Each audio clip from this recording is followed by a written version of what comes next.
Good morning बच्चों। आप लोगों के बीच आज एक और अन्य टॉपिक हम लेकर आए हैं जो इलेक्ट्रोस्टैटिक्स स्थिर वैद्युतिकी का ही है। और यह स्थिर वैद्युतिकी का चैप्टर नंबर 1 है, स्थिर वैद्युत आवेश तथा विद्युत क्षेत्र। इसका एक महत्वपूर्ण टॉपिक है जिसको बच्चे जानना चाहेंगे, वो कौन सा है मैं आपको बता रहा हूँ। एक महत्वपूर्ण टॉपिक है कूलाम का नियम, जो कक्षा 12 के विद्यार्थियों के बोर्ड परीक्षा के लिए, उसके साथ साथ विभिन्न प्रकार के प्रतियोगी एग्जामों में इस टॉपिक से क्वेश्चन आते हैं। अतः विद्यार्थी इस वीडियो में थोड़ा मन लगाकर ध्यान देंगे। एक ही वीडियो में मैं कूलाम के नियम को स्पष्ट करने का पूरा प्रयास किया।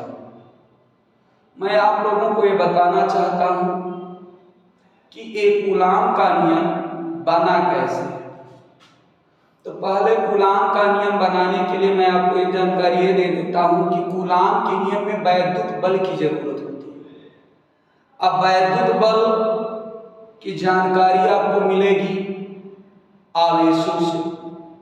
तो आवेश के बारे में जब तक जानकारी नहीं प्राप्त कर पाएंगे तब तक वैद्युत बल नहीं जानेंगे। वैद्युत बल नहीं जानेंगे तो हम कूलाम का नियम परिभाषित नहीं कर पाएंगे। अतः विद्यार्थियों से कहना चाहते हैं कि आप थोड़ा सा इस बात पर ध्यान रखेंगे जो मैं तथ्य लेकर आ रहा हूं कि एक महान वैज्ञानिक बेंजामिन फ्रैंकलिन थे, जिन्होंने आवेश को दो प्रकार से परिभाषित किया था। एक का नाम धनात्मक आवेश था, दूसरे का नाम ऋणात्मक आवेश था। जो धनात्मक आवेश और ऋणात्मक आवेश को इन्होंने डिफाइन किया था, इसको अपने सहयोगियों के माध्यम से, जैसे कैवेंडिश वगैरह वैज्ञानिक और थे जो कुछ इसके विषय में अपना वक्तव्य दिए थे, उनकी सहायता से इन्होंने बताया था कि समान प्रकार के दो प्रकार के समान आवेश एक दूसरे को प्रतिकर्षित करते हैं और विपरीत प्रकार के आवेश एक दूसरे को आकर्षित करते हैं। यानी जैसे प्लस क्यू है तो प्रतिकर्षण होगा, प्लस क्यू माइनस क्यू होगा तो आकर्षण होगा। इसके संदर्भ में हम कह सकते हैं कि दो समान प्रकार के आवेशों के बीच लगने वाले बल को, दो समान प्रकार के आवेशों के बीच लगने वाले आकर्षण बल को, या हम कह सकते हैं दो समान प्रकार के आवेशों के बीच लगने वाले वैद्युत बल को प्रतिकर्षण बल कहते हैं, और दो विपरीत प्रकार के आवेशों के बीच लगने वाले वैद्युत बल को आकर्षण बल।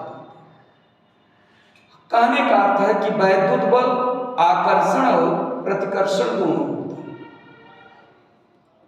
तो वैद्युत बल की डिफिनेशन हम क्या देंगे कि समान प्रकार के आवेशों के बीच लगने वाले प्रतिकर्षण बल और विपरीत प्रकार के आवेशों के बीच लगने वाले आकर्षण बल को ही वैद्युत बल कहते हैं। यह वैद्युत बल आकर्षण और प्रतिकर्षण दोनों होता है। अब बच्चों जैसे वैद्युत बल हम जान गए, तब ये जानना चाहेंगे कि एक कूलाम का नियम वैद्युत बल इसमें क्या बिलोंग करता है, किस प्रकार अपना सहयोग कूलाम के नियम में देता है, इसके लिए आप देखेंगे।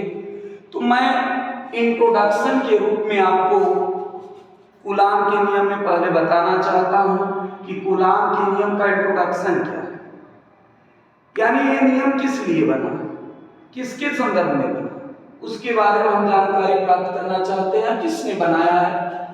तो उसमें हम आपको बता रहे हैं कि सन 1785 में फ्रांस के वैज्ञानिक कूलाम ने दो स्थिर बिंदु आवेशों के बीच लगने वाले वैद्युत बल, चाहे वो आकर्षण हो या प्रतिकर्षण, उनके संदर्भ में एक नियम प्रस्तुत किया था जिसे कूलाम का नियम कहते हैं।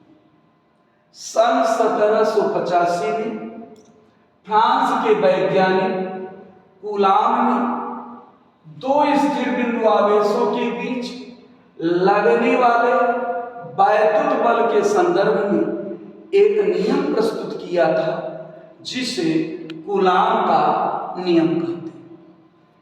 ये चीज आपको मैं बताया कि कूलाम का नियम किसने बनाया है, कब बनाया है, और ये नियम का इंट्रोडक्शन है क्या, किसके बीच बना।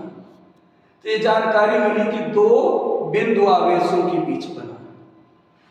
तो जब हम इंट्रोडक्शन जान जाते हैं तो अगला स्टेप बनता है कि ये नियम क्या होता होगा, नियम भी जाना जाए।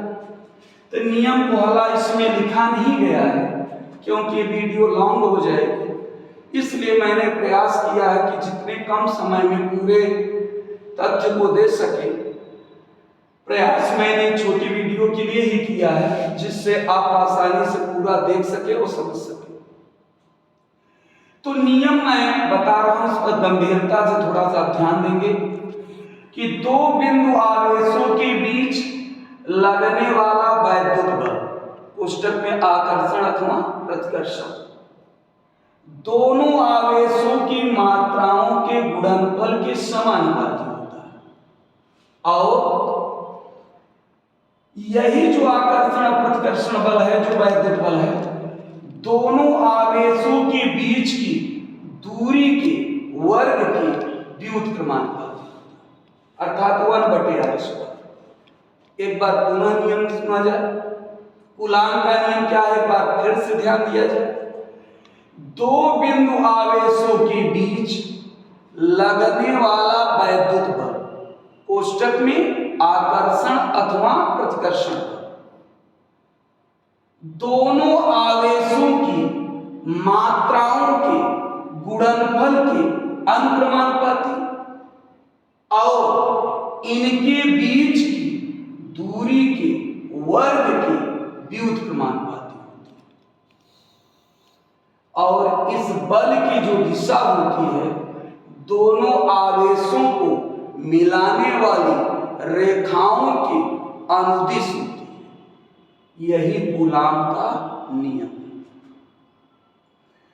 अब बच्चे इंट्रोडक्शन और कूलाम का नियम जानने के बाद इसकी गणितीय विवेचना में आएंगे, सूत्रों का निगमन में आएंगे। तो सूत्रों का निगमन पर आप थोड़ा सा गौर करिएगा। गणितीय विवेचना डालकर आपको लिखना क्या है पहले वो सुनिएगा। पहले लिखेंगे, माना दो बिंदु आवेश Q1 और Q2 हैं, माना दो बिंदु आवेश Q1 और Q2 हैं, जिनके बीच की दूरी स्मॉल r है। तब कूलाम के नियम से जो दो तथ्य मिले थे गणितीय विवेचना के रूप में कूलाम के नियम से, उन दोनों तथ्यों को लिख लेंगे। F is proportional to Q1 into Q2 और F is proportional to 1/r²। ये जो दोनों तथ्य कूलाम के नियम से मिले थे, यहां पर मैंने गणितीय विवेचना में लाया। अब इन दोनों को जब हम साथ में लेते हैं, इसको कंबाइंड करते हैं, तो F is proportional to Q1 Q2/r² प्राप्त होता है। प्रोपोर्शनल हटाएंगे तो यहाँ कांस्टेंट आता है, जहां के अनुक्रमानुपाती नियतांक है। प्रयोगों के आधार पर इसका मान 9 × 10⁹ न्यूटन मीटर स्क्वायर प्रति कूलाम स्क्वायर प्राप्त होता है। अब बात आती है कि प्रयोग के आधार पर के का मान इतना प्राप्त होता है, तो सर ये मात्रक कैसे निकला? तो बच्चों मैं मात्रक के बारे में बताना चाहता हूँ। बल का मात्रक न्यूटन, दूरी का मात्रक मीटर, आवेश का मात्रक कूलाम। जब इसका तेरिया गुणा करके के का मात्रक निकालेंगे तो newton metre square upon coulomb square प्राप्त होता है। तो प्रयोगों के आधार पर जो के का मान प्राप्त हुआ है, इसी के मान को यहाँ पुटअप कर देंगे तो निर्वात अथवा वायु में दो बिंदु आवेशों के बीच जो वैद्युत बल निकल जाएगा, तो यह बराबर 9 × 10⁹ Q1 Q2/r²। Equation number first है। आपके कूलाम के नियम से पहला वैद्युत बल का फार्मूला यही मिला। अब बात बताई जाती है आगे कि यदि स्थिर बिंदु आवेश निर्वात अथवा वायु में ही हो तो के का मान 1/4πε0 भी लिखा जा सकता है। अर्थात कहने का अर्थ है कि निर्वात अथवा वायु में के मान को इतना भी लिखा जा सकता निर्वात अथवा वायु में अगर बिंदु आवेश स्थिर है तब भी के का मान 1/4 नॉट भी लिखा जा सकता है। तब इस के की वैल्यू की जगह ये रख देंगे कि F equal to 1/4 naught Q1 Q2 upon R square है।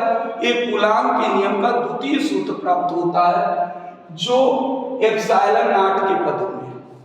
यहाँ पर एप्सिलॉन नॉट जो है निर्वात की वैद्युतशीलता है, यानी परमिटिविटी ऑफ वैक्यूम है एप्सिलॉन नॉट। इसे एप्सिलॉन 0 भी कहा जा सकता है, जिसका मान 8.85 × 10⁻12 कूलाम स्क्वायर प्रति न्यूटन इंटू मीटर स्क्वायर होता है। अब बच्चे कहेंगे कि ये सर एप्सिलॉन 0 या एप्सिलॉन नॉट की जो वैल्यू निर्वात की वैद्युतशीलता की वैल्यू इतना प्राप्त हुई है, ये कैसे निकाली गई है? तो हम अगली वीडियो में आपको एप्सिलॉन नॉट की जो वैल्यू है, यूनिट है, या फिर आप कह सकते हैं डायमेंशन फार्मूला है, वो अगले वीडियो में आपको देने का प्रयास करेंगे। लेकिन अब यहाँ पर आपको एप्सिलॉन 0 की वैल्यू आपको ध्यान में रखनी होगी। 8.85 × 10⁻12 कूलाम स्क्वायर प्रति न्यूटन इंटू मीटर स्क्वायर होता है। अगर आप थोड़ा सा जानना भी चाहते हैं किस प्रकार निकला है, तो मैं आपको हिंट जरूर दे दूंगा कि ये जो वैल्यू आपकी है ये दोनों के की वैल्यू है। तो यहाँ पर जब ये वैल्यू इस वैल्यू के बराबर रखेंगे, अब बराबर रख करके एप्सिलॉन नॉट का मान निकालेंगे कैलकुलेट करके, तो इतना ही प्राप्त हो जाएगा। और के का जो मात्रक है उसका उल्टा मात्रक एप्सिलॉन नॉट का मिल जाएगा। इतना आप समझे रहिए, आगे अगली वीडियो में इसके बारे में आपको मैं विधिवत बताऊंगा। अब आगे बढ़ते हैं कि जब कूलाम के नियम के दो सूत्र मिल गए वैद्युत बल रूपी, तो मैं अगला ही कह रहा हूं कि अगर निर्वात अथवा वायु को हटाकर अन्य माध्यम रख दे दो बिंदु आवेशों के बीच, दो बिंदु आवेशों के बीच अगर निर्वात अथवा वायु के हटा करके तेल का माध्यम, कांच का माध्यम, अक्षर का माध्यम, अन्य इत्यादि माध्यम रख दिए जाएं दो स्थिर बिंदु आवेशों के बीच, तब कूलाम का नियम अपना वैद्युत बल क्या देता है? तो मैं उसके लिए बताता हूं। F इक्वल टू 1/4 के Q1 Q2 upon R square देता है। यह वैद्युत बल जो मिलता है वो कूलाम के नियम का तृतीय सूत्र हो जाता है। अब इसमें के विमाहीन स्थिरांक है, इसका कोई विमा नहीं होती, जिसे पदार्थ का परावैद्युतांक कहते हैं। अब ये जो परावैद्युतांक के है इसके बारे में थोड़ा सा जान लीजिए।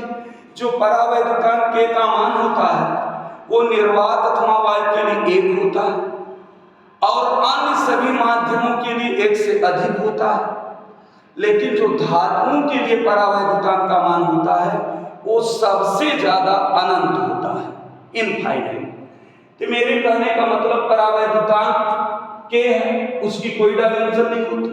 अब इसको आगे मैं बढ़ाऊंगा तो एप्सिलॉन नॉट के को हम एप्सिलॉन भी लिख सकते हैं। एप्सिलॉन नॉट के इक्वल टू एप्सिलॉन, जहां एप्सिलॉन माध्यम की वैद्युतशीलता कहते हैं। माध्यम की वैद्युतशीलता को एक हम दूसरे शब्दों में ये भी कह सकते हैं निरपेक्ष वैद्युतशीलता, यानी कि अंग्रेजी में बोल सकते हैं परमिटिविटी ऑफ डाइइलेक्ट्रिक माध्यम, परावैद्युत माध्यम। तो इससे मैं के निकालूंगा के की वैल्यू, तो K equal to epsilon upon epsilon naught हो जाएगा। ऐसे हम परावैद्युतांक की भी परिभाषा दे सकते हैं क्या कि माध्यम की वैद्युतशीलता या निरपेक्ष वैद्युतशीलता और निर्वात की वैद्युतशीलता के अनुपात को परावैद्युतांक कहते हैं। यह परावैद्युतांक कैसे इंडिकेट होता है? अधातुओं के लिए इसका मान अनंत होता है, जबकि निर्वात अथवा वायु के लिए इसका मान 1 होता है और अन्य माध्यमों के लिए इसका मान 1 से अधिक होता है। और जब ये वैल्यू पुटअप कर देंगे यहाँ पर, यह बराबर 1/4 पाई एप्सिलॉन Q1 Q2 अपान आर स्क्वायर मिल जाएगा। Equation number 4। कहने का अर्थ है कि मैंने कूलाम के नियम में आपको 4 सूत्र दिए हैं। एक है, आप ध्यान रखेंगे, जैसे कोई पूछ लेता है कि 4 सूत्रों को मैं कैसे बताऊं। पहला चीज ये पूछ सकता है कोई कि अनुक्रमानुपाती नियतांक के पदों में कूलाम का नियम, तो आप ये बताएंगे F बराबर 9 × 10⁻9 Q1 Q2 अपान आर स्क्वायर। अगर आपसे दूसरा सूत्र पूछता है एप्सिलॉन नॉट के पदों में आप के का मान बताइए, तो बल, वैद्युत बल का मान बताइए, कूलाम के नियम का सूत्र बताइए, तो आप बताएंगे F बराबर 1/4 pi epsilon naught Q1 Q2 अपान आर स्क्वायर। जैसे बच्चों ये दोनों सूत्र बता लेंगे तो तीसरे में ये बन सकता है, इसको तो एक और कहा जा सकता है निर्वात अथवा वायु के नियम। लेकिन अगर निर्वात अथवा वायु को छोड़कर कोई पूछता है अन्य माध्यमों के लिए आपका कूलाम का नियम क्या है, तो बच्चे बताएंगे F बराबर 1/4 पाई एप्सिलॉन जी naught K F equal to 1/4 pi epsilon naught K Q1 Q2 upon R square. अब बात आती है कि अगर कोई पूछ ले, तीसरा सूत्र हो गया, अगर कोई पूछ लेता है माध्यम की वैद्युतशीलता के पदों में कूलाम के नियम का सूत्र बताइए, तब आपका सूत्र है F equal to 1/4 pi epsilon Q1 Q2 upon R square. मेरे कहने का मतलब बच्चों ये 4 सूत्र हैं, चारों सूत्र किस प्रकार एक्सप्लेन किया गया वो आपके सामने प्रस्तुत है। अब इसके बाद मैं आपको थोड़ा सा और जानकारी देना चाहता हूं कि अगर ये परावैद्युतांक 2 आवेशों के बीच रख दिया जाए, यदि यही परावैद्युतांक के का मान 2 आवेशों के बीच रख दिया जाए तो वैद्युत बल का क्या प्रभाव पड़ेगा, यानी वैद्युत बल पर क्या प्रभाव पड़ेगा। तो हम आपको ये जानकारी देना चाहते हैं कि यदि 2 स्थिर बिंदु आवेशों के बीच या 2 बिंदु आवेशों के बीच अगर हम वैद्युत बल परावैद्युतांक को रख देते हैं तो उसके वैद्युत बल का मान घट जाता है, अर्थात कम हो जाता है। अब बात आती है परावैद्युतांक। कूलाम के नियम में परावैद्युतांक का क्या अहम गुण क्या हो मैंने बताया। अब बात होती है कि कूलाम का नियम महत्वपूर्ण क्यों है, उसका क्या महत्व हमारे दैनिक जीवन में, तो हम आपको ये भी जानकारी देना चाहते हैं। जो कूलाम का नियम होता है वह बड़ी दूरियों को या छोटी दूरियों के मापन के लिए भी सत्य होता है। तो छोटी दूरियों का मापन तो कूलाम का नियम, जैसे परमाणुवीय दूरी है 10 के घात ऋण 11 मीटर तक अपनी सत्यता की माप करता है, और जबकि नाभिकीय दूरियों के लिए कूलाम का नियम 10 के घात ऋण 15 मीटर तक सत्यता की माप करता है। यही बड़ी दूरियों के साथ छोटी दूरियों का मापन करना ही कूलाम के नियम का महत्व है। क्योंकि यूपी बोर्ड परीक्षा के दृष्टिकोण से कूलाम के नियम का महत्व भी पूछ लेता है, तो इस बात को आप जरूर ध्यान रखें। अब बात आती है कि कूलाम के नियम का महत्व जानने के बाद कूलाम को नियम के लागू होने की कई शर्तें हैं, कितनी शर्तें होनी चाहिए इस बारे में आपको भी मैं बताना चाहता हूं कि कूलाम का नियम लागू होने की केवल बच्चों 2 ही शर्तें हैं, और दोनों शर्तों को आप गंभीरता से सुनिएगा। पहली शर्त है कि 2 स्थिर बिंदु आवेश होने चाहिए या 2 बिंदु आवेश होने चाहिए। कूलाम के नियम के लागू होने की पहली शर्त है 2 बिंदु आवेश होने चाहिए। अब बात दूसरी शर्त की आती है, दोनों आवेशों के बीच की दूरी 10 के घात ऋण 15 मीटर से अधिक होनी चाहिए। दूसरी शर्त पर फिर गौर करिएगा, दोनों आवेशों के बीच की दूरी 10 के घात ऋण 15 मीटर से अधिक होनी चाहिए। तो कोई बच्चा ये भी प्रश्न करता है 2 शर्तें तो गुरुजी आपने बता दी, पहला तो 2 स्थिर बिंदु आवेश होने चाहिए या 2 बिंदु आवेश होने चाहिए, क्लियर है। दूसरी शर्त दोनों आवेशों के बीच की दूरी 10 के घात ऋण 15 मीटर से अधिक होनी चाहिए, ये भी तैयार है। लेकिन गुरुजी अगर 10 से घात ऋण 15 मीटर से कम हो गई या इससे ज्यादा हो गई तो कहाँ वैद्युत बल प्रभावी होगा, कहाँ नहीं हो पाएगा। तो मैं आपसे बताना चाहता हूं कि 10 के घात ऋण 15 मीटर की दूरी तक वैद्युत बल प्रभावी नहीं हो पाता। इससे कम दूरी पर केवल आपका नाभिकीय बल प्रभावी रहता है।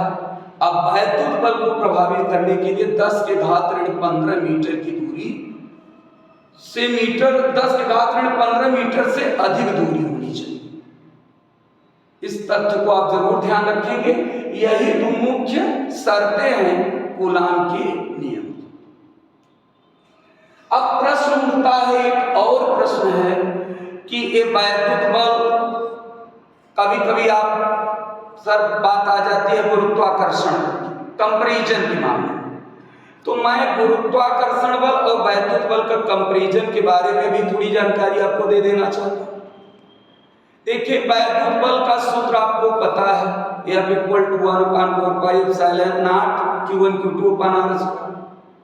अब गुरुत्वाकर्षण बल का भी सूत्र मालूम है, F = G(m1m2/r²। पहले इन दोनों की समानताएं ध्यान दीजिएगा। ये दोनों बल निर्वात अथवा वायु में कार्य करते हैं। दूसरा, ये दोनों बल संरक्षी बल। तीसरा, ये दोनों बल केंद्रीय बल भी है, संरक्षी बल भी है और निर्वात में कार्य करने वाले भी बल होते हैं। ये समानता है। अब बात होती है कि असमानता क्या? असमानता में हम वैद्युत बल और गुरुत्वाकर्षण बल की असमानता बताते हैं। जो वैद्युत बल होता है वह आकर्षण और प्रतिकर्षण बल होता है। यह आकर्षण और प्रतिकर्षण बल इसलिए होता है क्योंकि यह दो आवेशों पर निर्भर करता है, एक धनात्मक आवेश है, ऋणात्मक आवेश। जबकि गुरुत्वाकर्षण बल केवल आकर्षण बल होता है। यह आकर्षण बल इसलिए होता है क्योंकि यह द्रव्यमान पर निर्भर करता है। अद्रव्यमान दो प्रकार का नहीं होता है, इसलिए गुरुत्वाकर्षण बल केवल आकर्षण। ये तो असमानता का पहला अंतर। दूसरा है कि वैद्युत बल जो होता है गुरुत्वाकर्षण से ज्यादा प्रभावी होता है, शक्तिशाली होता है। अब उत्तर ये मिलना चाहिए कि वैद्युत बल गुरुत्वाकर्षण बल से ज्यादा शक्तिशाली है, तो मतलब वैद्युत बल मजबूत है, गुरुत्वाकर्षण बल कमजोर है। तो मैं कहता हूं कि गुरुत्वाकर्षण बल सबसे कमजोर बल होता है और वैद्युत बल गुरुत्वाकर्षण बल से शक्तिशाली होता है। अब इसमें प्रश्न बन जाता है, कभी कभी कोई प्रश्न कर लेता है कि अगर दोनों आवेश प्रोटॉन हैं, यदि दोनों आवेश प्रोटॉन हैं तो इनके बीच लगने वाला वैद्युत बल गुरुत्वाकर्षण बल से कितना शक्तिशाली होगा।